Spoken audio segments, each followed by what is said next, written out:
कहते हैं कि लालू जी ने जो दलित वंचित तबकों के लिए किया है ना, जो आदिवासी अल्पसंख्यक समुदाय, पिछड़े समुदाय के पिछड़े समुदाय के लिए किया है, आरक्षण बढ़ा करके उनको मुख्यधारा में जोड़ करके शिक्षा उन तक पहुंचा करके, ये सामंती लोगों को पेट में दर्द देता है। क्योंकि मोदी जी खुद अपनी भाषाई मर्यादा में कभी नहीं रहे। सोनिया गांधी जी के लिए कैसी कैसी भाषा का उन्होंने इस्तेमाल किया, महिलाओं का ऑब्जेक्टिफिकेशन किया गया, ये बोलते 50 करोड़ की गर्लफ्रेंड है। वो मुझे लगता है पत्रकारों को पत्रकार की भूमिका में रहना चाहिए।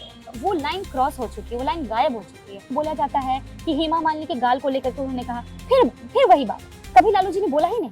तो अटल बिहारी वाजपेयी के शब्द थे, ह्यूमनाइज करना है, दिखाना है कि बहुजन जानवर होता है, बहुजन चारा खाता है, तो ये जानबूझ के जोड़ा गया। तो कवर पिक पे था कि लालू जी को भैंस पर बिठाया गया और चारा खाते दिखाया गया।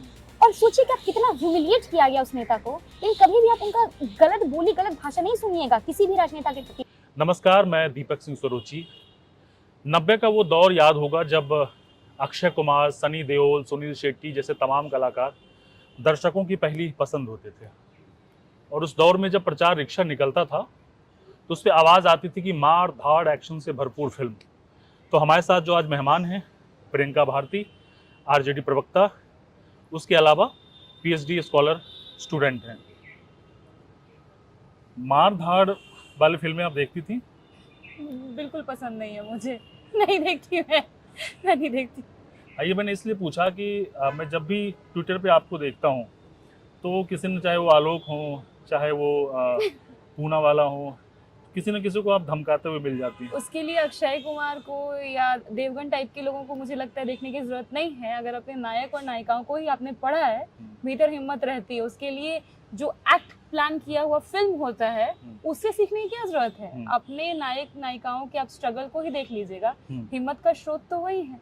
तो इसलिए मुझे लगता है, और अगर आप मूवीज की बात करिएगा तो जनरली मुझे टॉम हैंक्स बहुत पसंद है, मैं उनको देखना पसंद करती हूँ। ये मैंने इसलिए पूछा क्योंकि पढ़े लिखे लोग आजकल बहुत हैं, लेकिन मैंने अक्सर पढ़े लिखे लोगों को चुप देखा है। तो ये मैं इसलिए लोगों में ये मैसेज देना चाहता हूँ कि अगर आप पढ़े लिखे हैं तभी आप अपनी बात लोगों के सामने रख सकते हैं या अपने अधिकार की लड़ाई लड़ सकती हैं। क्या मैं सही हूँ? मुझे ऐसा नहीं लगता। अगर एक व्यक्ति, क्योंकि पढ़ा लिखा आप कैसे समझते हैं, डिग्री से समझते हैं या समाज से सीखने से समझते हैं। अगर एक व्यक्ति जो कहते हैं ना कि अंतिम पायदान पर है, उसको शिक्षा नहीं मिली, डिग्री वाली शिक्षा, लेकिन वो सही और गलत में भेदभाव कर पा रहा है, भेद कर पा रहा है, समझ पा रहा है फर्क को, तो मैं उसको सशक्त मानती हूँ, उसको समझदार मानती हूँ, उसको शिक्षित मानती हूँ। साथ ही साथ मुझे लगता है जैसा आपने कहा कि लोग चुप रहते हैं, जो शिक्षित लोग, और इस तरीके से बातें नहीं करते हैं या बोलते नहीं हैं। मुझे न्यूमोलर की एक कविता है जो याद आती है कि आप चुप रहेंगे तो अंत में वो आपके लिए भी आएंगे, फिर आप भी उनसे नहीं बच पाएंगे। तो मुझे लगता है कि शिक्षितों की तो और जिम्मेदारी ये बनती है कि कहीं भी देश में गलत हो रहा हो, किसी के साथ भेदभाव हो रहा हो, किसी भी आधार पर, हर किसी के खिलाफ आप बोलिए। कहीं भी आपको गलत बोला जा रहा है तो उसका जवाब दीजिए, माकूल जवाब दीजिए। वही दिखाता है कि आप सशक्त हैं। टीवी एंकरों से आप खासा नाराज दिखती हैं, कोई नाराजगी की खास वजह? नहीं, देखिए, एंकर को मुझे लगता है पत्रकारों को पत्रकार की भूमिका में रहना चाहिए। वो लाइन क्रॉस हो चुकी है, वो लाइन गायब हो चुकी है। ऐसा लगता है कि वो एक निष्पक्षता का तो कुछ बचा ही नहीं है, पारदर्शिता कुछ बची नहीं है। ये पत्रकार, ऐसा लगता है कि झुकाव सत्ता पक्ष की तरफ हमने कई दौर में देखा है, लोगों का रहता है। लेकिन इस कहते हैं ना कि ये न्यूड हो चुके हैं, नंगे हो चुके हैं, कि आपका वो आम जनमानस को भी समझ में आ रहा है कि आप एक तरफ झुकाव रख करके आप सवाल नहीं पूछते हैं, आप अक्यूजेशंस लगाते हैं। ये पॉलिटिकल पार्टी पे छोड़िए ना, जो दूसरे पार्टी के पॉलिटिकल पार्टी के प्रवक्ता हैं, एक दूसरे पर अक्यूजेशन लगाएं, आरोप प्रत्यारोप लगाएं, तो उनकी जिम्मेदारी है। आपका काम सिर्फ सवाल पूछने तक है, ना कि ज्ञान बांटने तक। आप ज्ञान बांटना छोड़ दीजिए, और साथ ही साथ ये झुकाव जो है, रीढ़ थोड़ी सीधी करिए, क्योंकि आपका जो रीढ़ टेढ़ा हो गया है, इसी चलते देश की ये स्थिति है। और यूं ही नहीं है, पत्रकारिता का रैंक हर साल दर साल इस देश में घटता ही जा रहा है, खराब हो रही है स्थिति। तो मेरा किसी के प्रति कोई बैर नहीं है, पर आक्रोश तब आता है मन के भीतर जब आप सवाल ना पूछ करके हमको नीचा दिखा रहे होते हैं। आपका नीचा दिखाने मतलब वो एटीट्यूड झेलने के लिए वहाँ हम नहीं गए हैं ना, अपने पार्टी के बात को रखने के लिए गए हैं। प्रवक्ता का काम ये होता है कि जो भी आप डिफेंड करिए, अक्यूज करिए, जो चीज़ें हैं, हम वो काम करने गए, आप अपना काम करिए, हम अपना काम करेंगे। लाइन क्रॉस होगी तो सिर्फ आपकी तरफ से नहीं होगी, फिर हम भी करेंगे, तो तैयार रहिए उसके लिए। शहजाद पूनावाला को आपने एक टीवी इंटरव्यू में पाकिस्तानी बोल दिया। देखिए, मैंने इसका ये मतलब नहीं है कि मैंने किसी समुदाय को टारगेट किया। वो व्यक्ति, मैं ये मानती हूँ, मैं दिल से ऐसा मानती हूँ कि भाजपा देश में अगर किसी को गाली दिलवाना है, अगर पिछड़े को गाली दिलवाना है, पिछड़े तबके के ही लोगों को आगे करेगी, दलितों को गाली दिलवाना है, दलितों को आगे करेगी, और मुसलमानों को गाली दिलवाना है, मुसलमानों को आगे करती है। तो ये एजेंट्स हैं। और मैंने सिर्फ शहजाद जी को नहीं कहा, मैंने पूरी भाजपा को कहा, क्योंकि भाजपा जब फॉर्मेशन ही उसका होता है तो जिन्ना के नापी के पैसे से फॉर्मेशन होता है, अधिवेशन भी उसके पैसे से इन लोगों ने किया। और समय समय पर दिखता नहीं है क्या पाकिस्तान का प्रेम इनका? आखिर क्या वजह थी? प्रोटोकॉल्स होते हैं देश में, क्या वजह थी कि सारे प्रोटोकॉल को तोड़ करके प्रधानमंत्री मोदी पाकिस्तान गए, बिरयानी खाए, माँ को शॉल गिफ्ट किए, बहुत कुछ किए, इनकी माँ के लिए मिला, कोई दिक्कत नहीं उसमें। अरे प्रधानमंत्री है ना, आपको इन्फॉर्मेशन देनी चाहिए थी ना। और भी आप उस देश में जा रहे हैं जिनके साथ हमारे रिश्ते ठीक नहीं है। दूसरा, आप देख लीजिए लाल कृष्ण आडवाणी वहां पर गए, जाकर के क्या बोले? सबसे बड़ा सेक्युलर नेता जिन्ना को बोल कर क्या? Is it even possible? इनका पूरा इतिहास रहा है मुस्लिम लीग के साथ चुनाव मिलकर के चुनाव लड़ने का, चाहे सिंध हो, बंगाल, हर जगह इन्होंने चुनाव लड़ा, पावर एंजॉय किया। तो कैसे एक्यूजेशन हम ना लगाए? हमको समय समय पर दिखता रहता है, क्योंकि कोई व्यक्ति अगर वहां पे बैठ करके मेरे देश के मुसलमानों को गाली देगा ना, तो हम उनको नहीं छोड़ेंगे। ये लालू जी की भी नीति यही रही है, आडवाणी के रथ को रोकना। उस कहते हैं ना कि वो देश में उपद्रव फैलाने के लिए निकाला गया था, उस रथ को रोका लालू जी ने, उस लेगेसी को तेजस्वी जी आगे बढ़ाया। और हम पीढ़ी, हमारे ऊपर ये दायित्व है कि कोई भी अगर हमारे देश के बहुजन, वंचित, गरीब तबके के लोगों को टारगेट करेगा, गाली देगा, तो उसको उसी भाषा में जवाब दी जाएगी। और मैंने शहजाद पूना वालों को पहले कुछ नहीं बोला, उन्होंने मुझे किससे कंपेयर किया मैं बोलना भी नहीं चाहती हूँ, क्योंकि मोदी जी ने भी यही भाषा रेणुका चौधरी जी के लिए इस्तेमाल की थी संसद में। और ये चेले चपाटे ये उसी चीज को फॉलो कर रहे हैं। लेकिन उनको यहीं से हम क्लियर कट मैसेज दे देना चाहते हैं, आप मुसलमानों का प्रतिनिधित्व नहीं करते, आप कहीं से उनका प्रतिनिधित्व नहीं करते। अगर प्रतिनिधित्व कर रहे होते तो भाजपा में नहीं बैठे होते, क्योंकि आप भाजपा में अपना पेट भरने के लिए बैठे हैं, देश के मुसलमानों को रिप्रेजेंट करने के लिए नहीं।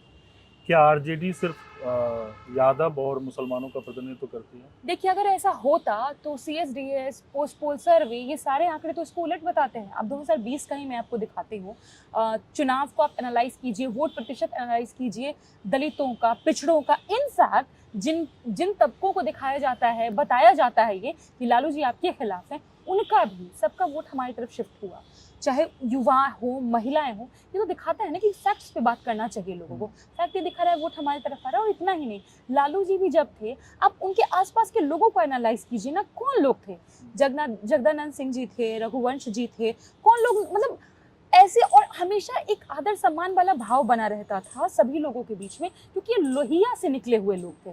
लोहिया को तो पूरा आंदोलन ही जब हुआ, लोहिया की विचारधारा से समाजवादी जो लोग निकले, जनेऊ तोड़ो आंदोलन सबने किया। सबने अपना जो होता है कि एक जो कास्टिज्म का धब्बा लगा था उसको मिटाने की कोशिश की, अपने प्रिविलेजेस को एक्नॉलेज करने की कोशिश की, समाज में बराबरी लाने की कोशिश की। और समाजवाद, लोहिया जी का समाजवाद तो यही कहता है ना जो कथित ऊंचे हैं ना उनसे बैर कीजिए, ना जो कथित छोटे हैं उनसे आप नफरत कीजिए, आप सबको बराबरी पर लेकर के आइए। हमने कभी भेदभाव नहीं किया। लालू जी को बदनाम भले किया गया, बदनाम उन लोगों ने किया जो चाहते नहीं थे कि वंचित तबका मुख्य धारा में आए। लालू जी ने इनके हिसाब से एक गलती करी, एक पाप किया कि मुख्य धारा में कुछ ही तबके के लोग थे, अभिजात्य वर्ग के लोग थे। उस मुख्य धारा में चाहे अकेडमिया में जोड़ना हो, राजनीति में लाना हो, लालू जी उन लोगों को लाए। तो ये तो बहुत कॉमन सेंस वाली बात है, बहुत लॉजिकल है कि अगर मैं किसी पावर स्ट्रक्चर में हूँ, अचानक से वो चैलेंज हो जाए और मुझे थोड़ा धक्का लगे, तो असहज हम महसूस करेंगे। पर इसका मतलब ये नहीं है कि हम इसके खिलाफ हैं। हम चाहते हैं कि सभी लोग बराबर हों। और आरजेडी के आप अध्यक्षों की भी सूची देख लीजिएगा, रामचंद्र पूर्वे जी हो गए, कमल पासवान हो गए, पीताम्बर पासवान हो गए, अब्दुल बारी सिद्दीकी भी हुए, जगदानंद सिंह जी भी हुए, और मंगनीलाल मंडल जी हैं। पिछड़े दलित सभी लोग, मतलब हम तो सभी को समेट करके चलते हैं। भले ये बात अलग है कि मैंने कहा ना आपको, आप लालू जी की जीवनी पढ़िए जो नलिन जी ने लिखी है लालू जी से, मतलब दोनों ने साथ में। तो लालू जी वहाँ पर कहते हैं कि मेरे खिलाफ ये पोर्ट्रे किया गया और जानबूझ करके जॉर्ज फर्नांडिस और नीतीश कुमार को, मतलब पिछड़े तबके के ही आने वाले नेता को मेरे खिलाफ खड़ा किया गया, क्योंकि भाजपा यही रणनीति अपनाती है। तो यही देश में हो रहा है, इसको हमको समझना पड़ेगा। लेकिन उसी दौर में एक नारा गढ़ा गया, भूरा बाल साफ करो। कौन गढ़ा? सवाल तो ये उठना चाहिए ना, क्या कहा तो यही गया कि लालू जी की तरफ से, आरजेडी अगर कहा गया तो एक प्रमाण तो होना चाहिए उसका। एक प्रमाण आप हमको दिखा दीजिए, हम मान लेंगे। कहीं पर भी एक प्रमाण नहीं है। इनफैक्ट इसके उलट लालू जी जरूर बोलते हैं। लालू जी उठे, देखा उन्होंने पेपर में एक कॉलम लिखा हुआ है, लालू जी काफी गुस्साए, आक्रोशित थे। पार्टी के लोगों ने बोला कि आप कार्रवाई करिए, आप उसके खिलाफ में जाइए। आपको भी पता है लालू जी कभी भी किसी के भी प्रति मन में बैर नहीं रखते हैं। ऐसे नेता हमको लगता है कि बहुत कम हुए इस देश में जो नफरत नहीं पालते हैं किसी के प्रति। बैर नहीं रखे, उन्होंने कुछ किया नहीं। मैं रहती, मैं डेफिनेटली करती, क्योंकि मैं नफरत के तौर पर नहीं करती, पर अगर आपकी छवि को कोई धूमिल कर रहा है तो आपको करना चाहिए। और लालू जी ने संसद में कहा कि मेरा कभी किसी से कोई बैर नहीं था, पर मुझे इस दिखाया गया कि मैंने ये नारा गढ़ा, लेकिन कभी ऐसा नहीं हुआ। आप एक और बात देखिए, लालू जी को बोला जाता है कि हेमा मालिनी के गाल को लेकर के उन्होंने कहा, फिर वही बात, कभी लालू जी ने बोला ही नहीं। ये तो अटल बिहारी वाजपेयी के शब्द थे। तो ये हम पर कहते हैं ना कि चिपका देना, ये चिपकाया गया। और हम लोग, मुझे लगता है कि इस नैरेटिव को अब तोड़ने में पूरी तरह से कायम हो रहे हैं। तेजस्वी जी ने जो नई लीडरशिप तैयार कर रहे हैं, युवाओं को मौका दे रहे हैं, और पार्टी में जिस तरीके के लोगों को जोड़ा है, पार्टी के भीतर भी, मतलब देश में कोई संगठन ही नहीं है जिसके भीतर भी रिजर्वेशन पॉलिसी फॉलो होती हो। हमारी पार्टी में होती है। अगर उपाध्यक्ष अध्यक्ष भी बनेंगे, किसी भी कोषाध्यक्ष बनेंगे, या पार्टी के किसी प्रकोष्ठ में कोई कुछ भी बनता है, हम लोग आरक्षण रिजर्वेशन पॉलिसी वहाँ पे इंप्लीमेंट करते हैं, क्योंकि हम तो चाहते हैं प्राइवेट हो या पब्लिक सेक्टर, हर जगह रिजर्वेशन पॉलिसी होनी चाहिए। चारा चोर और जंगल राज, क्या ये भी चिपकाया गया था? बिल्कुल चिपकाया गया। देखिए, चारा वाला बात तो आप कीजिएगा, 1978 से ये चला आ रहा था। जो लालू जी के उस समय वित्तीय सचिव थे, आई गेस, उन्होंने ही इसकी खबर दी लालू जी को कि ऐसा चल रहा है। फिर लालू जी ने खुद जांच शुरू करवाई। अब बताइए, देश में जो नेता खुद किसी लंबे समय से चल रहे भ्रष्टाचार को जांच शुरू करवाता है, वो क्यों करवाएगा अगर वो उसमें लिप्त होगा? जितने पैसे की आप बात कर रहे हैं ना, लालू जी के एक बार कहने पर जनता मिनट में उतना जमा करके ले आती है। इतना लालू जी को लोग वहाँ प्रेम करते हैं, वहाँ चाहते हैं। तो कोषागार जो घोटाला हुआ, जिसको जानबूझ के चारा बोलते हैं, क्योंकि डिह्यूमनाइज करना है, दिखाना है कि बहुजन जानवर होता है, बहुजन चारा खाता है, तो ये जानबूझ के जोड़ा गया। और ऐसा अभी नहीं हो रहा है। उस समय एक पत्रिका आई, रिलीज किया गया था बीजेपी से, सुशील कुमार मोदी हर जगह लेके घूम रहे थे, तो कवर पिक पे था कि लालू जी को भैंस पर बिठाया गया और चारा खाते दिखाया गया। और सोचिए कि आप कितना ह्यूमिलिएट किया गया उस नेता को। लेकिन कभी भी आप उनका गलत बोली, गलत भाषा नहीं सुनिएगा किसी भी राजनेता के प्रति। हाँ, मैं तो पर ये मानती हूँ कि लालू जी के भीतर एक आइडियोलॉजिकल क्लैरिटी है, जो हमारे भीतर भी होना चाहिए। हमको आज भी वो क्षण याद आता है जब प्रधानमंत्री बने नरेंद्र मोदी जी, और लालू जी को कहा गया कि बन गए हैं, बधाई दीजिए। और लालू जी की ये स्टेटमेंट थे, हम क्यों बधाई देंगे, हमारी तो लड़ाई है उनसे। और जो सामंतवादी लोग हैं, जो कम्युनल हैं, कास्टिस्ट हैं, मरते दम तक हम उनसे लड़ेंगे, बधाई किस बात का देंगे भाई। यही क्लैरिटी मैं चाहती हूँ कि देश के युवाओं के भीतर हो, यही होना चाहिए। बड़ी अच्छी बात आपने कही। यहीं से सवाल उठता है कि क्या आपको लगता है कि हाल के दिनों में राजनीति में भाषाई मर्यादा बिल्कुल खत्म हो गई है? जैसा आपने लालू जी का एग्जाम्पल दिया, सामने से कह रहे हैं कि मैं बधाई नहीं दूंगा, हमारे विरोधी हैं, लेकिन स्तर गिरा है। बिल्कुल डेफिनेटली गिरा है। और गिराने में मुझे लगता है कि पूरी तरह से भूमिका अगर किसी की है तो भारतीय जनता पार्टी की है। क्योंकि देखिए, आप देखिए ना कि महिलाओं की बॉडी शेमिंग करते हैं, गंदी गंदी भद्दी बातें बोली गई।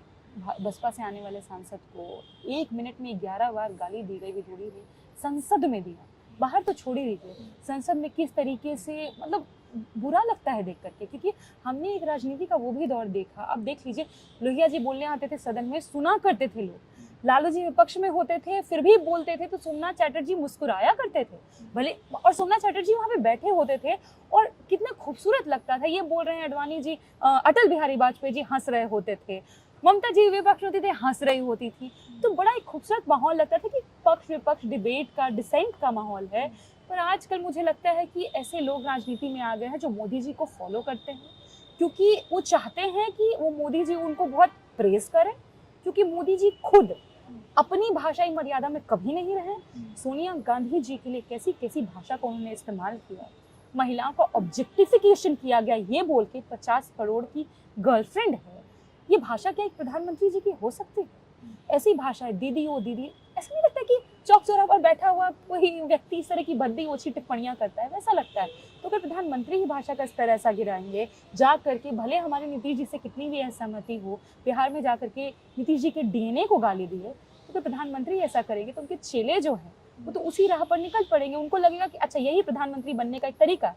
रेखा गुप्ता जी को आप देख लीजिए, कितना गंदा उन्होंने बोला जेएनयू स्टूडेंट्स के बारे में, भिखारी हैं, ये है वो है, गाली वाली, मतलब दे ही रही थी, उनको मुख्यमंत्री बनाया। तो लोगों को तो एक साहस मिलता है ना, एक मनोबल हाई होता है ऐसे लोगों का, क्योंकि अगर आप ऐसे लोगों को, इनको कहते हैं ना कि इनके खिलाफ कुछ एक्शन लिया जाता, तो लगता है इनके नेताओं को भी कि नहीं, एक भाषाई मर्यादा होनी चाहिए, पर एक्शन ना लेकर के उल्टे आप प्रोत्साहन देंगे तो सभी वैसा करेंगे। दुख होता है, राजनीति का स्तर इतना देश में नहीं गिरना चाहिए था जितना गिर गया है, और मुझे लगता है कि बदलाव होगा समय के साथ और लोग देख समझ रहे हैं। मगर नीतीश कुमार को केचुआ तो आपकी पार्टी भी कहती है। कि देखिए, केचुआ नहीं हमने कहा, आपको ये बात याद होना चाहिए कि जब सुशील कुमार मोदी जी थे, या फिर वो नेता मुझे याद नहीं है, या मोदी जी थे या कौन था, उन्होंने कहा था कि नीतीश जी की छाती तोड़ देंगे। लालू जी ने क्या बोला उस पर? बोला कि उसका भाई खड़ा है यहाँ और सीना पर हम चढ़ के इसका जवाब देंगे। ये लालू जी के शब्द थे। तो हमारी जो है, हमारे भीतर आप देख लीजिए ना कि मतलब कभी भी हम इस तरह की भाषा, और लालू जी नीतीश जी का तो एक कहते हैं ना कि आपसी संबंध रहा है भाई, हम उनके रिश्ते को नहीं समझ पाएंगे, कोई भी जो अभी इस पीढ़ी के लोग नहीं समझ पाएंगे। सोनिया गांधी जी के ऊपर इतनी खराब टिप्पणी की। लालू जी हमेशा से कहते थे सोनिया जी इस देश की सम्मानित बहू हैं और हम मजबूती से उनके साथ खड़े। नो डाउट हम पक्ष में थे, विपक्ष में थे, अलग थे, साथ थे, पर मैं कहती हूँ ना कि लालू जी जैसा बन पाना ना बहुत बहुत मुश्किल है। नीतीश जी उस समय विपक्ष में थे, उसके बाद लालू जी ये सेंटेंस बोले, लेकिन वही दिखाता है कि हम कहीं भी रहें एक गरिमा होनी चाहिए, और राजनीति से समाज भी बहुत कुछ सीखता है। अगर वहाँ आप छिछड़ा कर देंगे उसको तो बहुत मुश्किल हो गया है। आपने मोदी जी की भाषा की बात की, दीदी ओ दीदी, या उससे पहले सोनिया गांधी के लिए, लेकिन इसी जनता ने उसको एक्सेप्ट भी किया। आपको क्या लगता है नेताओं ने स्तर गिराया है, ये लोग ही हैं जिनको इस तरह की भाषा पसंद आ रही है? मुझे नहीं लगता कि लोगों को ऐसी भाषा पसंद आ रही है, क्योंकि मैंने देखा है कि लोग इसके खिलाफ भी लिखते हैं। इनफैक्ट जो भाजपा में भी होते हैं, कुछ लोगों को मैंने देखा है इसके खिलाफ बात रखते हुए। और मुझे लगता है कि क्योंकि एक स्पेस होता है, एक इको चेम्बर का क्रिएशन होता है, जहाँ पर ऐसी चीज़ों को बढ़ावा दिया जाता है, हो वाली राजनीति होती है, और उसमें उनके कार्यकर्ता भी शामिल होते हैं। वो इको चेम्बर में जिन लोगों को सेट किया गया वो भी शामिल होते हैं, पर मुझे लॉन्गर रन में नहीं लगता कि ऐसे लोगों को सराहती है जनता।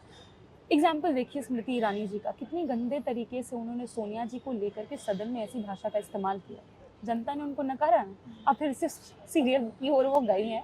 Thanks to Kishori Lal ji, I am very happy.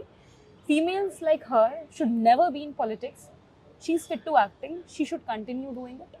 लेकिन अगर आप संसद के भीतर नाटकीय अंदाज में किसी को, खास तौर पर जो इतने पुराने लोग हैं, जो इतने उम्र दराज हैं, उनके लिए आप ऐसी भाषा का इस्तेमाल करिएगा, जनता नहीं स्वीकारता है। स्वीकारा क्या इनको?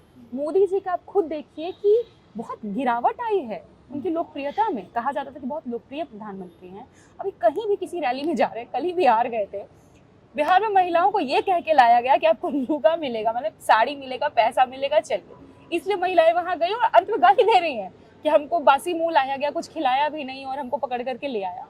कोई आना नहीं चाहता, इनके कार्यकर्ता तक इनको सुनना नहीं चाहते। ये परिस्थिति बनी हुई है। इसका मतलब है कि लोग इसको नकार रहे हैं, आपको नहीं चाहते हैं अब लोग सुनना। और खुद देखिए कि अब ये डरे सहमे नजर आते हैं। आखिरी दौर था, मतलब आखिरी दिन जो सदन का, अपने संसद का रहा कार्यवाही का, उस दिन मोदी जी आ रहे थे और विपक्ष नारा लगा रहा था, वोट चोर गद्दी छोड़। नजरें झुकी थी प्रधानमंत्री की। वो इशारा नहीं है क्या कि प्रधानमंत्री जी भीतर से क्या महसूस कर रहे हैं? उनको पता है कहीं संलिप्तता है, वो बाहर आएगी। पीएम मोदी का आपने जिक्र किया, कल की रैली का जिक्र किया। कल पीएम मोदी ने कहा कि आरजेडी प्लस कांग्रेस जो है ये बिहारियों का धन घुसपैठियों को देना चाहती हैं। आपका क्या टेक है? घुसपैठिए तो प्रधानमंत्री है ना बिहार में, क्योंकि आप गुजरात से आते हैं। हम गुजराती बार बार उनको कहेंगे क्योंकि आपने बिहार के लिए कुछ नहीं किया, सब कुछ गुजरात को दिया, तो आप प्रधानमंत्री नहीं है, गुजरात के मुख्यमंत्री बन के रह गए। आप बिहार में आते हैं, आप इतनी हिम्मत दिखाते हैं, बिहार में घुस के बिहारी को आप घुसपैठिया बोल जाते हैं, तो आप सोचते हैं कि आप क्या कर रहे हैं। और दूसरा कि घुसपैठिया करते हैं, प्रधानमंत्री तो आप हैं, इतने सालों से सत्ता में आप हैं, रक्षा मंत्री आपके, गृह मंत्री आपके, आप तो फेलियर दिखा रहे हैं जनता को। ये घुसपैठिया आ गया। मैं जानती हूँ कि इनको टारगेट कर रहे हैं ये लोग, लेकिन सवाल ये है ना कि फिर फैक्ट्स क्या आते हैं। शुरू एसआईआर करने से पहले तो इलेक्शन कमीशन ने भी और भाजपा के मुख्यमंत्री उप मुख्यमंत्री तक यही भाषा बोलते, बहुत घुसपैठिया आ गया है, शुद्धिकरण करेंगे वोटर लिस्ट का। एक घुसपैठिए का नाम नहीं बता पाई चुनाव आयोग सुप्रीम कोर्ट के भीतर। तो आप तो ऐसे ही आ करके बिहारी को बदनाम करते हैं। खाली जुमला देते हैं ये लोग। अच्छा, ये बात मैं बोल रही हूँ आपसे जुमला, आपको पता होना चाहिए जिस वक्त मैं बात करूँ इससे पहले तेजस्वी जी को सिर्फ जुमला ही बोलने पर FIR कर दिया गया है 2 जगह।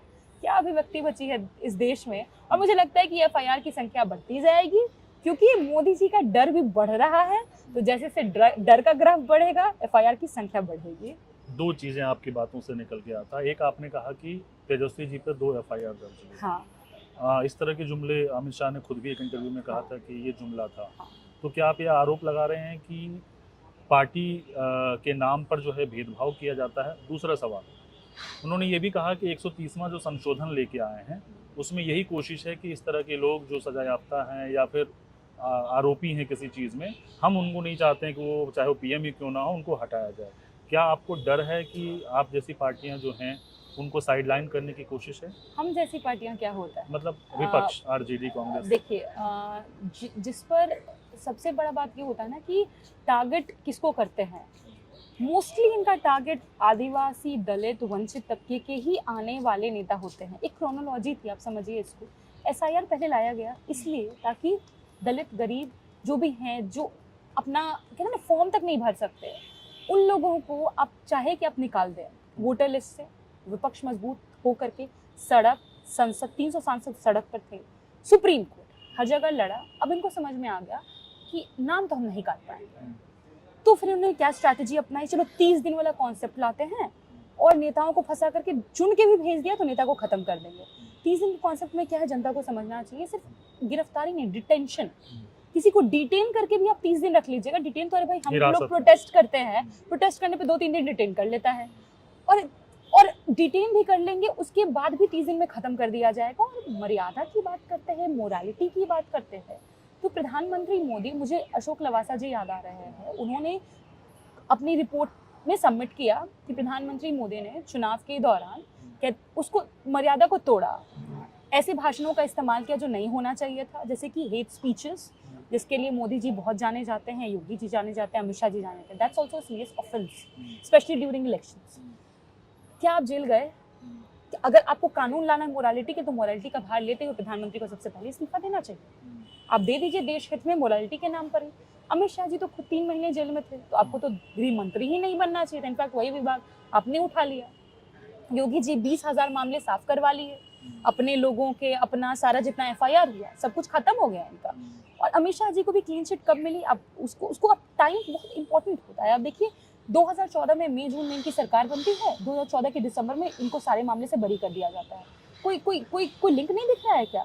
सीधी बात है कि ये हमारे लिए ही लाया गया है ताकि हमारे नेताओं को फंसाया जा सके। अब देखिए ना, हेमंत सोरेन जी के साथ क्या किया इन्होंने, लालू जी के साथ क्या किया। हेमंत सोरेन जी के बारे में बोले कि जमीन घोटाला किया है, जमीन अपने नाम पे लिखवाए हैं, ऐसा बोला। इनफैक्ट ये तो इतने शर्म की बात है कि ये कहा गया इनके घर में फ्रिज, इनके घर में टीवी। मतलब आप चाहते हैं कि किसी आदिवासी CM का टीवी फ्रिज भी ना हो।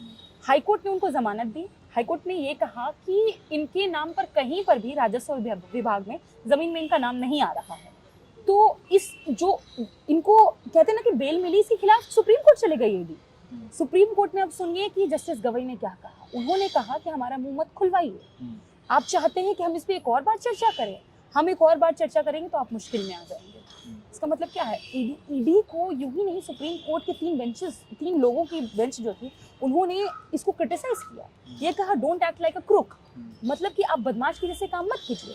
ये तो पूरा दिखा रहे हैं सिस्टम में CBI ED कैसे काम करते हैं। मतलब आप ये चाह रहे हैं कि देश का जो एक हवलदार हो, वो मुख्यमंत्री को पकड़ के, चुना हुआ मुख्यमंत्री को पकड़ करके, सिर्फ उसको मूड नहीं है तो पकड़ करके लेकर चला जाए।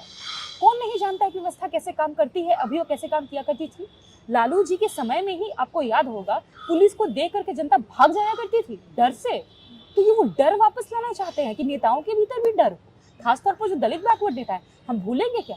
लालू जी की तबीयत खराब थी, 2 बार हार्ट का सर्जरी हो गया था, लेकिन इन लोगों ने क्या किया?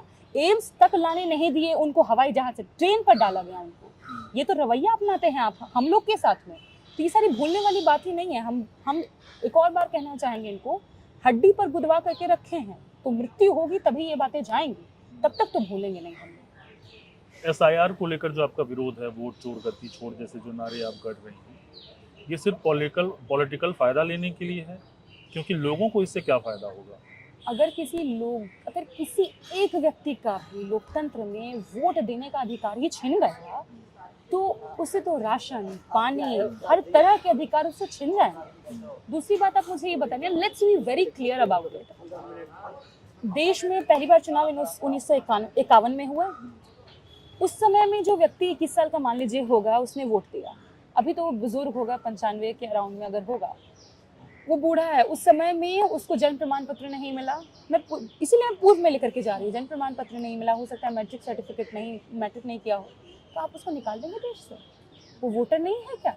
आज़ाद भारत का वो वोटर था, उसका वोटर मानने से इनकार देंगे? पहली बार ऐसा हुआ है ना कि वोटर होने की एलिजिबिलिटी का ओनस जनता पे डाल दिया गया है। जबकि चुनाव आयोग हमेशा कैसे काम करती थी, एक मतलब कहते हैं फोर्सफुल एजेंसी के तौर पर नहीं, इम्प्लीमेंटेशन लागू किया करते थे, घर घर जाया करते थे, लोगों का नाम खुद जुड़वाया करते थे। पहली बार ऐसा रिविजन देखे हैं कि इतने महीनों में एक भी नया नाम नहीं जोड़े।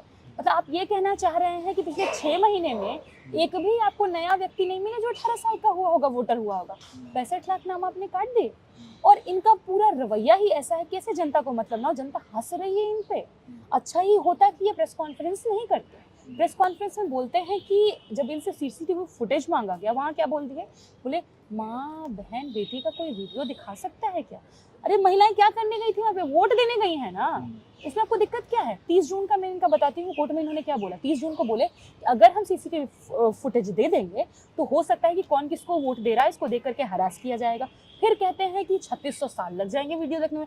फिर इस तरह का आर्ग्यूमेंट दिखाता है कि आप खुद ही सेटिस्फाइड नहीं अपने आर्ग्यूमेंट से, आप बचाने की पूरी कोशिश कर रहे हैं सत्ता पक्ष को।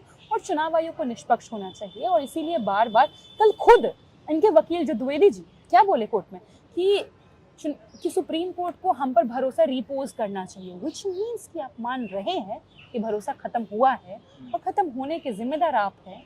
और इसी चलते मुझे लगता है कि अशोक लवासा जी को भी साइडलाइन कर दिया गया, मुख्य चुनाव आयुक्त नहीं बनाया गया, क्योंकि उन्होंने हिम्मत दिखाई थी देश के प्रधानमंत्री के खिलाफ में भी रिपोर्ट में आपत्ति दर्ज करने की। भले बात है कि वो कह रहे हैं कि उनकी आपत्ति को दर्ज नहीं किया गया, तो अब देख लीजिए कि जो चुनाव आयोग प्रधानमंत्री के खिलाफ काम नहीं कर सकती, बोल तक नहीं सकती, तो क्या ये जो 30 दिन वाला बिल ला रहे हैं, ईडी, सीबीआई और पुलिस प्रधानमंत्री के खिलाफ जाएंगे? लालू जी को मसीह से तुलना करना आपके ट्विटर हैंडल पर देख रहा था, क्योंकि मसीह का पूरा अपना एक अलग ऑरा है, उनके फॉलोअर्स हैं और वो नेता नहीं थे, उनको धार्मिक चीज़ों से जोड़ कर देखा जाता है। कितना सही है? क्योंकि लालू जी नेता हैं और नेता में अक्सर चीज़ें जो हैं, जब तक आप सत्ता में तब तक ठीक रहती है, विपक्ष में आते हो तो आपकी कमियां निकलना या फिर विरोध करना गंदे तरीके से। देखिए, मैंने जो कंपैरिजन किया, मैंने इसलिए किया क्योंकि मसीह से भी बहुत लोगों के मतभेद थे और अंत में उन्होंने उनके साथ क्या किया, उनको सूली पर चढ़ा दिया। लालू जी के साथ क्या हुआ ना कि पॉलिटिकल क्रूसिफिकेशन में बार बार इस शब्द का इस्तेमाल करूंगी, क्योंकि जो मुख्य धारा के लोग थे उनको आपत्तियां हुई, उनको दिक्कतें हुई, ये सोच करके, क्योंकि मुझे लगता है कि उस समय लोग जातिगत भेदभाव को तो मान भी नहीं रहे थे। उस समय में लालू जी ये सारे मसले उठा रहे थे, उसके लिए लड़ रहे थे, मुखर होकर के लड़ रहे थे। तो लालू जी का पॉलिटिकल क्रूसिफिकेशन सिर्फ राजनेताओं ने नहीं किया, सिस्टम में बैठे लोग ने भी किया। सिस्टम के बैठे हुए जो सीबीआई जिनको केस दिया गया था, इनको उनके ऑफिसर नहीं बोले क्या कि हमें ये कहा गया था कि बिहार के एक बड़े परिवार को फंसाना है? तो ये तो सिस्टम में भी बैठे लोगों के साथ लोगों ने मिल करके लालू जी ने किया।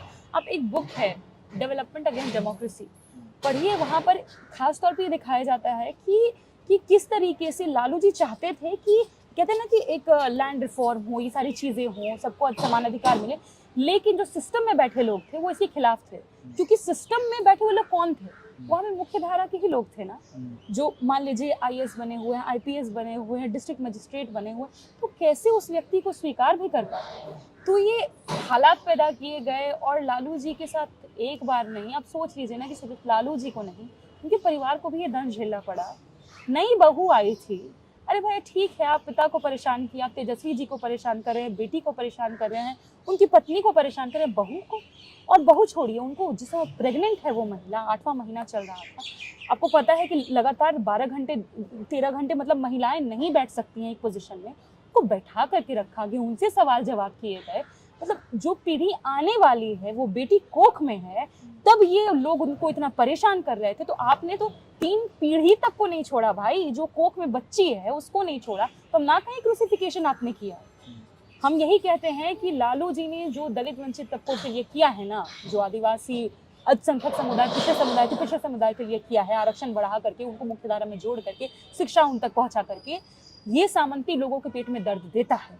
और हम एजुकेशन लेकर के यहाँ तक पहुंच पाए हैं, इसीलिए लालू जी से हम 1000 साल प्रेम करेंगे, चाहे आप उनसे कितनी भी नफरत क्यों ना करें। वेंडेटा पॉलिटिक्स की आपने बात की, मगर ये हर दौर में होता रहा। टी एन शेषन का बयान सुना होगा जिसमें वो कह रहे हैं कि राजीव के दौर में भी चुनाव आयोग को कहा जाता था, या फिर जो आपने कहा बदला लेंगे, ये सब चीज़ें पहले। बीजेपी को सिर्फ इसलिए टारगेट करना क्योंकि आपके विपक्षी हैं, ठीक है? नहीं, अब देखिए, आप आंकड़े लेकर के आते हैं। आप ईडी ने जो केसेस किए, सिर्फ आप आंकड़ा उठा करके देख लीजिए, 2019 से 22 तक में ही जितने केसेस हुए फाइल, उसमें से 95% केसेस विपक्षी नेताओं के खिलाफ थे। तो ये क्या दिखाता है, हमारे दौर में भी हुआ, केसेस तो किए गए, लेकिन आप डिफरेंस ऑफ केसेस देखिएगा तो आपको समझ में आ जाएगा कितना लार्ज स्केल पे हो रहा है। उस समय में भी किया गया, और उस समय भी किनके खिलाफ किया गया, जितने दलित बैकवर्ड ही नेता थे उनके खिलाफ ही किया गया। एक इंटरेस्टिंग एग्जाम्पल देती हूँ, सिर्फ आज तक भाजपा के इतिहास में एक ही दलित राष्ट्रीय अध्यक्ष के हुए, बंगारू लक्ष्मण जी। उनको 1 लाख का घूस लेते हुए करप्शन में पाया गया, जेल में ही उनकी मृत्यु हो गई लड़ते लड़ते। अब भाजपा के अन्य नेताओं को देखिए, कितने बड़े बड़े आरोप लगे उन पर। एक को तो 9 लाख लेते हुए पाया गया, दिलीप सिंह जुडियो को, उनको मंत्री बनाया इन्होंने। तो ये तो आंतरिक ही दिखाता है ना कि उस समय में भी जिनके खिलाफ वेंडेटा किया जा रहा था वो कौन लोग थे, और आज भी जिनके खिलाफ किया जा रहा है वो कौन लोग हैं। आप डीएमके के सांसदों को उठा करके देखिए, जितने भी, जिनको भी इस तरीके से हरास किया गया, परेशान किया गया, सब दलित, आदिवासी, पिछड़े, अल्पसंख्यक हैं। आपको लगता है कि बिहार की राजनीति में सिर्फ विकास के नाम पर चुनाव नहीं लड़ा जा सकता? ये मैं इसलिए कह रहा हूँ, आप ही से शुरुआत करता हूँ। आपकी पार्टी या कांग्रेस वोट चोर करती छोड़ जैसे नारे कर रही है। प्रशांत किशोर कहते हैं 9वीं फेल हैं, वो क्या ही नेतृत्व करेंगे, या फिर जंगल राज। कुल मिलाकर चाहे वो विपक्ष हो या फिर वो बीजेपी हो, इमेज खराब करने की कोशिश ज़्यादा करती नज़र नहीं आती आपको? क्योंकि उनके पास अपने काम बताने के एक्सपीरियंसेस नहीं है, कुछ किया नहीं है, तो बताएंगे क्या। हमने 17 महीने में बहुत कुछ किया, हमने बताया। फिर प्रशांत किशोर की बात करी, 9वीं फेल बोलते हैं, उस व्यक्ति को ये नहीं पता है कि बिहार में कितना जिला है, 40 बोले हैं। तो पहले तो मुझे लगता है कि उसको शिक्षित कीजिए आप। और 9वीं फेल बोला जाता है, मुझे बताइए, प्रधानमंत्री जी को बोलते हैं एंटायर पॉलिटिकल साइंस में डिग्री है, जबकि ऐसी कोई डिग्री एग्जिस्ट ही नहीं करती, ऐसा कोई स्ट्रीम फील नहीं एग्जिस्ट करता। योगी जी को बहुत पढ़ा लिखा बताते हैं, अमित शाह को बताते हैं, उनके बिटवा को बताते हैं, जो बिना चुनाव हुए किसी तरीके से आईसीसी के प्रेसिडेंट भी बन गए, बीसीसीआई के सेक्रेटरी, बहुत कुछ बन गए। ये लोग, किसी का भी मुझे आप दिखा दीजिए कि इंग्लिश में इंटरव्यू दिया होगा, किसी ने कभी भी। और मोदी जी तो बिना टेलीप्रॉम्प्टर की हिंदी भी नहीं बोल पाते। और Tejashwi ji on different side पूरा इंग्लिश में इंटरव्यू देते हुए वो नजर आते हैं। मैं ये नहीं कह रही हूँ कि इंग्लिश पैमाना है, पर आप एजुकेशन को कैसे नापते हैं? एजुकेशन को आप क्या डिग्री से नापते हैं? कभी रविदास किनके पास कोई डिग्री थी? या मतलब कहते हैं ना, बड़े बड़े नेता हुए, किनके पास, कैसे, किनके पास डिग्री है?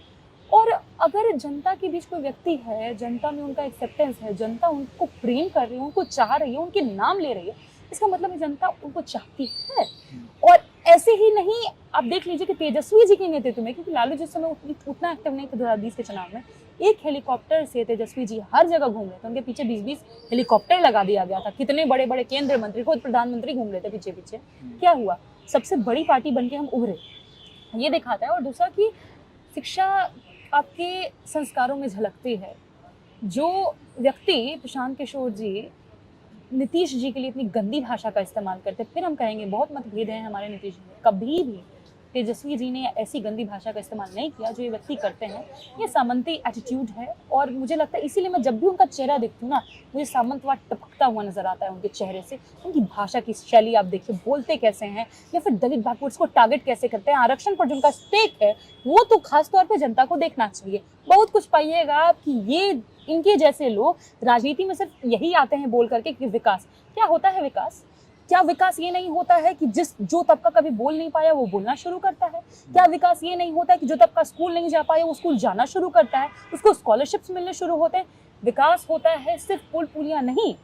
और लालू जी का जो कार्यकाल था वो अलग था, तेजस्वी जी का कार्यकाल अलग है। लालू जी के दौर में सामाजिक न्याय को स्थापित करना पूरी तरह से जरूरी था। That was a time of silent revolution, कि सब आगे आ रहे थे। और तेजस्वी जी ने क्या नारा दिया? दवाई, कमाई, पढ़ाई, लिखाई, सिंचाई, कार्रवाई।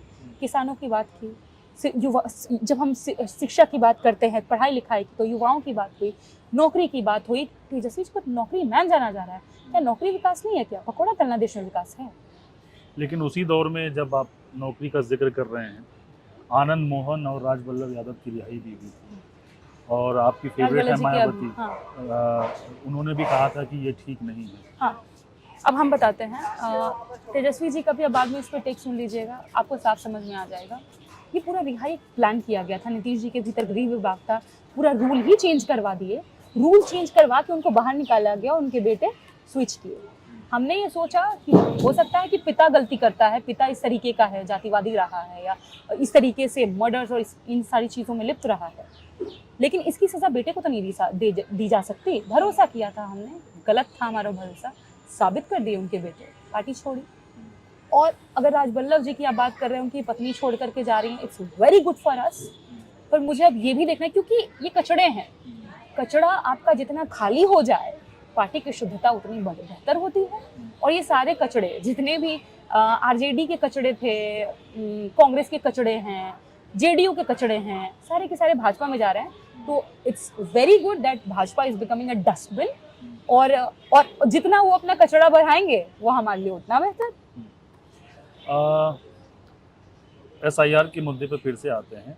तेज प्रताप जी ने कहा है कि जो ये सब मुद्दे हैं, बेकार के मुद्दे हैं, हमें डेवलपमेंट पे ही रहना चाहिए।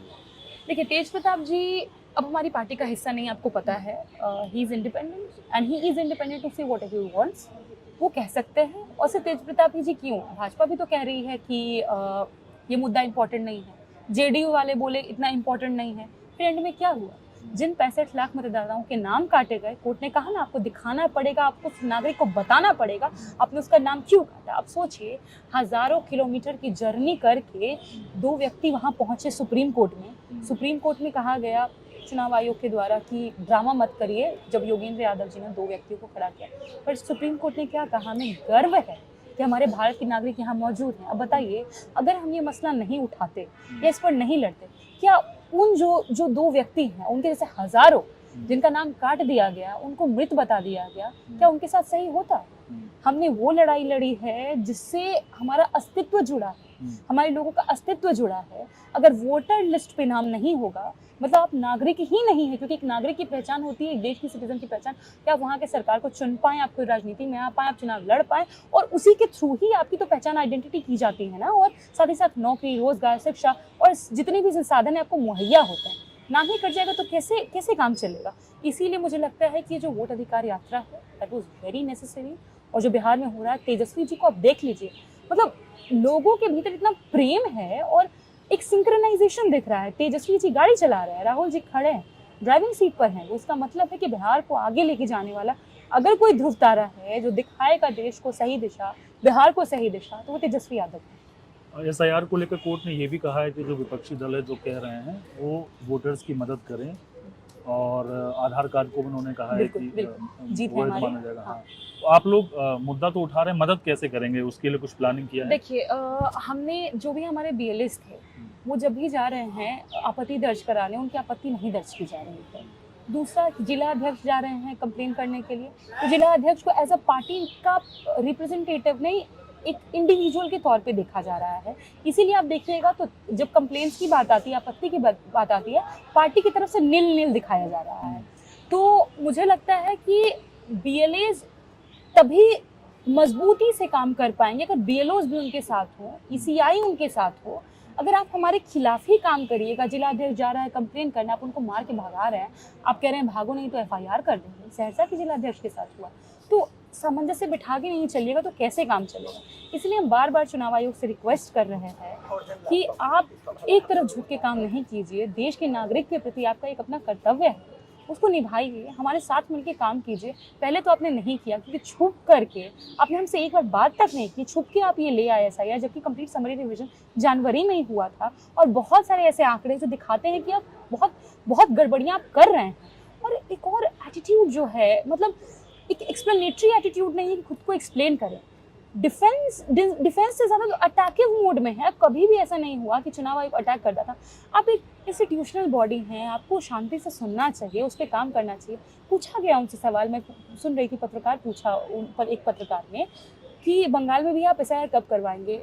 द एग्जैक्ट रिस्पॉन्स वॉज कि हम 3 मिलकर डिसाइड करेंगे। अगेन ये दिखा रहा है कि आप चाहते हैं कि आपके हिसाब से ही काम हो, मतलब फिर विपक्ष से नहीं पूछेंगे ना, फिर आप सत्ता पक्ष जो भी है पार्टियां अलग अलग उनके साथ आप मीटिंग करेंगे, मतलब आप सब कुछ खुद ही करना चाहते हैं। ऐसा कभी नहीं हुआ इस देश में, कभी नहीं। आप जय शाह को लेकर अमित शाह को निशाने पे लेती हैं, कन्हैया भी बार बार बोलते रहते हैं, लेकिन कांग्रेस के दौर में भी और अभी भी राजीव शुक्ला भी जुड़े रहे हैं, उनका भी कोई क्रिकेट से ऐसा कोई लेना देना तो रहा नहीं। देखिए, हम इसलिए कहते हैं ना क्योंकि अक्सर आप देखिएगा परिवारवाद, डायनेस्टी पॉलिटिक्स, ऐसा ये लोग हम पे आरोप लगाते रहते हैं। पर मुझे लगता है कि ये आरोप लगाना बहुत आसान हो जाता है, पर जो जनता से चुन करके आते हैं, कोई भी नेता, कोई भी MLA, कोई भी मंत्री, तो वहाँ एक वैलिडेशन मिलता है। अगर जनता आपको नहीं स्वीकारेगी तो आपको वैलिडेशन नहीं मिलेगा, तो आप कहीं नहीं जा सकते। पर वहाँ तो कोई चुनेगा ही नहीं, पप्पा चुन रहे हैं बेटे को, तो और ये इतना करीबी, तो आप किस मॉरल हाई ग्राउंड को ले करके आप परिवारवाद पर सवाल करते हैं। ऐसे भी हमने परिवार देखे जो जिन नेताओं को या जिनके बेटों को स्वीकार नहीं किया गया, पर यहाँ तो स्वीकारा ना, स्वीकार रहे हैं तभी तो हम लोग राजनीति में हैं। इसलिए खास तौर पर अमित शाह जी को तो करना ही नहीं चाहिए इस पे बात। हर बार लोग आप पे हंस देंगे आप ऐसी बात करिएगा तो। आपने आपका मैं ट्विटर हैंडल देख रहा था, सबसे ऊपर आपने एक पिन करके रखा है जिसमें आप कह रही हैं कि मैं डरने वाली नहीं हूँ, और आप मनुस्मृति को फाड़ देती हैं। इसके पीछे वजह क्या है? सिर्फ विचारों का विरोध है या खुद को राजनीति में एस्टेब्लिश करने की कोशिश? राजनीति में एस्टेब्लिश करने के बारे में मैंने कभी खुद को सोचा ही नहीं, कभी नहीं सोचा। पता नहीं, मुझे लगता है कि लोगों ने ही इतना प्रेम और सम्मान दिया कि बस बढ़ते ही गए। और नेताजी का खास तौर पर तेजस्वी जी, संजय जी, सबका बहुत सपोर्ट सिस्टम रहा। और कैसे मैं अचानक से किसी परिवार, मेरे दूर तक, मेरे पूरे खानदान में कोई मुखिया तक नहीं रहा, वार्ड काउंसलर तक नहीं रहा, मैं यहाँ पहुँची। कारण ये कि मैंने एक्टिविज्म से शुरुआत करी। मैंने लोहिया को पढ़ा, कर्पूरी जी को पढ़ा, जगदेव जी को पढ़ा, बाबा साहब को पढ़ा, फातिमा शेख, सावित्रीबाई फुले की कविताएं पढ़ी, ज्योतिबा फुले के संघर्षों को समझा। इसको लेकर के हम आगे बढ़े। और कैंपस में, क्योंकि JNU आपको पता है कि हर मुद्दे पर कुछ भी गलत होता है तो आवाज़ उठती है, सबसे पहली आवाज़ एक कैंपस के तौर पर वहाँ से उठती है। वहाँ से हम खुद की, मेरी ग्रूमिंग हुई है उस एटमॉस्फेयर में, तो कहीं भी कुछ गलत होगा तो हम तो उसके खिलाफ बोलेंगे। ये जेनेटिक्स में है हमारे। क्योंकि जगदेव बाबू को तो पता था कि उनकी हत्या कर दी जाएगी। आज उनके हत्यारे नीतीश जी के साथ और भाजपा के साथ बैठे हुए हैं, लेकिन फिर भी वो गए ना। वहाँ उन्होंने नारा लगाया, 100 में 90 शोषित है, 90 भाग हमारा है, धन धरती और आसपास पे 90 भाग हमारा है। He stood. उनको पता था कि उनको मारा जाएगा, कोई जान जाएगा कि उसकी हत्या हो सकती है, तो कोई भी व्यक्ति जाने से बचेगा, पर वो गए। मैं जानती हूँ कि जो भी मैं कर रही हूँ या खुल के बोल रही हूँ, इसके रिपरकशंस होंगे और बहुत भयानक होंगे, पर हमको लगता है कि हम झेलने को तैयार हैं। इसलिए तैयार हैं क्योंकि जिस तबके का कभी आवाज़ नहीं पहुंच पाया, वो झाड़ू लगाने वाला व्यक्ति, वो नाले में पड़ा हुआ व्यक्ति, जिससे कहते हैं ना कि नाला साफ करवाया जा रहा है, बाथरूम साफ करवाया जा रहा है, उसे कोई तबका का व्यक्ति अगर यहाँ नहीं पहुंचा है, तो मेरे ऊपर एक कार्यभार है कि मैं उनको रिप्रेजेंट करूं। मैं कहीं स्टूडियो से निकलती हूँ, भले जो स्टूडियो में टाइपराइटर पे बैठे लोग होते हैं या फिर कुछ टाइप कर रहे होते हैं, वो मेरे पास आए ना आए, वहाँ पर झाड़ू लगाने वाला व्यक्ति, वहाँ का दरबार मेरे पास आकर के अगर मुझे वो ये बोलते हैं ना कि दीदी आप बोली, हमको बहुत अच्छा लगा, यही मेरी ताकत है और इस ताकत को लेकर के हम आगे बढ़ रहे हैं। और रही संविधान और मनुस्मृति की बात, देश में संविधान से ऊपर कुछ नहीं है। देश अगर किसी विधान से चलेगा तो संविधान से ही चलेगा, और सभी को उसमें आस्था रखनी होगी, वो चाहें या ना चाहें। और मैंने जो किया, मैं संविधान में यकीन रखती हूँ। बाबा साहब को मॉक किया गया सदन में, वहां पर आकर के अमित शाह क्या बोले, जितना अम्बेडकर करते, इतना भगवान का नाम लेते तो स्वर्ग मिल जाता। उनको नहीं समझ आएगा कि जो वंचित पीढ़ियां हैं जो जिनके साथ हजारों सालों से इतना अत्याचार किया गया, हांडी लटकाई गई, झाड़ू बांधा गया, वो तबका ये बर्दाश्त नहीं कर सकता है कि आप उनको लिबरेट करने वाले मसीहा को, उनको लिबरेट करने वाले इतने बड़े फिगर को आप ऐसे उनको मॉक कीजिएगा, उनका मजाक बनाइएगा, मखौल उड़ाइएगा। ये देश बर्दाश्त नहीं करेगा। और इसीलिए मैंने कहा कि आप जिसको मानते हैं ना, उसको मैं नहीं मानती, मैं बाबा साहब को मानती हूँ। अब आखिरी सवाल, ये तो राजनीति की बातें हुई। बिहार में अगर आप देखें तो ज़्यादातर बुजुर्ग वहाँ पे अकेले हैं, उनके बच्चे माइग्रेट कर गए हैं, दूसरे राज्यों में हैं। प्रशांत किशोर भी कहते हैं कि जो वहाँ की संपत्ति है वो बेच कर या किसी और तरीके से दूसरे राज्यों में जा रहा है, वापस नहीं आ पा रहा है। क्या आरजेडी के पास कोई ठोस फॉर्मूला है? कैसे, प्रशांत किशोर किस का तरह से जो वो आगे आपने बढ़े? सवाल उठाया कि बाहर जा रहे हैं, तो अंदर लाने के लिए क्या करना होगा? एमएनसीज खोलनी पड़ेंगे। प्रशांत किशोर का वीडियो सोनिया बोलते हैं मल्टीनेशनल कंपनी बिहार में नहीं, हम नहीं चाहते हैं ये सब हो, है बोला है उन्होंने। मूक नायक जी की ही पत्रकार हैं, उनके ही सामने इन्होंने इंटरव्यू में, मैं पूरा इंटरव्यू सुना, उनके सामने ही उन्होंने मीना कोतवाल जी के सामने ये बात बोली। और वहाँ पर तो खैर मतलब बहुत सारे प्रॉब्लम्स हैं, पर आप खुद नोटिस कीजिए, तेजस्वी जी का जब कार्यकाल आया 50,000 करोड़ प्लस एमओयू साइन हुए बिहार के लिए, जो पूरे इतिहास में आज तक बिहार की हिस्ट्री में साइन नहीं हुआ था। एमओयू साइन होता है, कंपनीज आपके भीतर इन्वेस्ट करती हैं, तो रोजगार, रोटी रोजगार के साधन बढ़ते हैं। बहुत सारे विभाग ऐसे खाली हैं जहाँ पे आप नौकरी दे सकते हैं। अभी भी आप सेना का देख लीजिए, आप रेलवे देख लीजिए, रेलवे को तो खैर बेच खाए हैं। कहाँ लालू जी 90,000 करोड़ का प्रॉफिट दे करके गए थे, कहाँ ये लोग बेच दिए हैं, प्राइवेट कर दिए हैं। हर जगह पे पंक्तियाँ रिक्त हैं। उसके अलावा मुझे लगता है कि बिहार को एक टूरिस्ट हब बनाया जा सकता है, इसीलिए वो नेटवर्किंग, टूरिस्ट नेटवर्किंग का डेवलपमेंट तेजस्वी जी ने किया। क्योंकि आप खुद देखिए ना, बिहार में बौद्ध धर्म को लेकर के, जैन को लेकर के इतने सारे स्पॉट्स हैं। हम चाहें तो उसको एक इंटरनेशनल प्लेस बना सकते हैं, पर किसी सरकार ने उस तरीके से उसमें कोई इंटरेस्ट नहीं दिखाया। तो मुझे लगता है कि अगर हमारी सरकार आती है, हम इसी पर काम करेंगे कि युवाओं के रोजगार के माध्यम कैसे डेवलप हो। हम फॉरेन लैंग्वेजेस को भी महत्वता बिहार में देने जा रहे हैं, ताकि हर स्टेट में हो, ताकि टूरिस्ट आए तो एक होता है उनके साथ में बात करना, एक अलग सेक्टर का उदय होना। साथ ही साथ जो आर्ट है हमारी, आप देख लीजिए इतना केला होता है वहाँ पर अपने क्या नाम, हाजीपुर। हम चाहे तो क्या हम वहाँ से चिप्स वगैरह बना करके नहीं आगे लेकर के जा सकते हैं? साथ ही साथ जब टूरिस्ट आएंगे तो हम उन पे ज़्यादा पैसे चार्ज करेंगे सिटी टैक्स के नाम पे, जो बाहर दूसरे देश आप जाइएगा आपको देखने को मिलता है। एक दिन में 1,000 का सिटी टैक्स हम दे रहे हैं, 2,000 का सिटी टैक्स दे रहे हैं। हम वो सारे काम करेंगे ताकि हम राज्य को मजबूत कर पाएँ। हम जितना भी प्लास्टिक है ये सबको ख़त्म कर करके कुल्हड़ को हम फिर से बहुत बढ़ावा देने जाएंगे, ताकि उस कम्युनिटी का भी विकास हो। साथ ही साथ एक इको फ्रेंडली सस्टेनेबल माहौल एक तैयार हो बिहार में। जूट को हम आगे बढ़ाएंगे, मक्का को लेकर के, जो जिस पे कभी कोई काम नहीं हुआ, ये सारी चीज़ों को लेकर के हम आगे बढ़ेंगे, ताकि बिहार के पास बहुत कुछ है, फर्टाइल भूमि है, फर्टाइल सोच नहीं है किसी के पास वहाँ पर। जिस दिन सोच विकसित हो गई, तेजस्वी जी का जो विजन है वो बिहार में आया, तो मैं देखती हूँ कि बिहार में सिर्फ पुरुष ही नहीं, महिलाएं भी आगे बढ़ेंगी। कि क्रेज हुआ करता था, लालू जी पहले ऐसे ओबीसी तबके से आने वाले पटना यूनिवर्सिटी के सबसे पहले प्रेसिडेंट बने थे, और सबसे पहले व्यक्ति भी जो पटना वुमेन्स कॉलेज में जिनको बुलाया गया, महिलाएं चाहती थी कि वो आए। उनका एक क्रेज हुआ करता था, क्योंकि उस समय जो महिलाओं के साथ छेड़खानी होती थी, एकदम मजबूती से लालू जी उसके खिलाफ लड़े थे। अब वही क्रेज मैं तेजस्वी जी का देखती हूँ। पटना वुमेन्स कॉलेज में गए थे, या महिला जो भी पुलिस अधिकारी होती है, मैं देखती हूँ वो तस्वीरें लेने के लिए, उनके साथ दिखने के लिए वो बहुत खुश होती हैं। और ये फ्रेंडली माहौल महिलाओं के साथ नेताओं का होना बहुत ज़रूरी है। एक कहते हैं ना कि पुरुष महिला का भेद कब खत्म होगा? जब आपस में लोग बात कर सकें, साथ दिख सकें, कोई किसी के साथ हाथ पकड़ा दिखे तो आप उसका कैरेक्टर असैसिनेशन ना करे। तो जब तक एक खूबसूरत माहौल नहीं डेवलप होगा, तब तक राजनीति भी खूबसूरत नहीं हो सकती है। और राजनीति का जो चरित्र होता है वही सोसाइटी में भी फ्लो करता है। तो राजनीति की शुचिता बढ़ेगी, संस्कार दिखेंगे और सब कुछ बेहतरीन होगा। लिंग भेद, जाति भेद, ये सारी चीज़ें नहीं होंगी, तो देश सही दिशा में बढ़ेगा, बिहार तो अपने आप बढ़ जाएगा। इसमें इसी का सवाल है जुड़ा हुआ, क्योंकि जंगल राज की छवि हमेशा रही है, आपके ऊपर एक अतिरिक्त दबाव होगा कि क्राइम को कंट्रोल करें, कैसे करेंगे? देखिए, जंगल राज आप जो लोग नहीं जानते हैं उनके लिए है कि जुलाई का महीने में पानी बहुत पटना में जमा हुआ था। म्यूनिसिपल कॉर्पोरेशन के लिए हाईकोर्ट ने कहा था क्या जंगल राज की स्थिति बनी हुई, क्योंकि लोग आ जा नहीं पा रहे थे, आवागमन में प्रॉब्लम्स थी। तो उसके लिए इन्होंने कहा, पर इन्होंने हमारे ऊपर वो टैग चिपका दिया कि जंगल राज था, जबकि अब आंकड़े एनसीआरबी और SCRB, state crime record bureau का आंकड़ा हो या नेशनल क्राइम रिकॉर्ड ब्यूरो, अब देखिएगा रेप्स के मामले हो या फिर या डकैती के मामले हो, मर्डर्स के मामले हो, इसके मामले में 2004 के बाद आप देखिए जो 10 साल का मतलब पूरा कार्यकाल लालू जी का रहा, राबड़ी जी का, हमारा कार्यकाल बाकी जो रहा, और बाकी जो इनका कार्यकाल रहा, कंपैरेटिव स्टडी कीजिएगा, पाइएगा इनके समय में ज्यादा हुआ है। नैरेटिव का खेल कि किसके ऊपर क्या चिपकाया जाता है, किसको किससे लिबरेट कर दिया जाता है।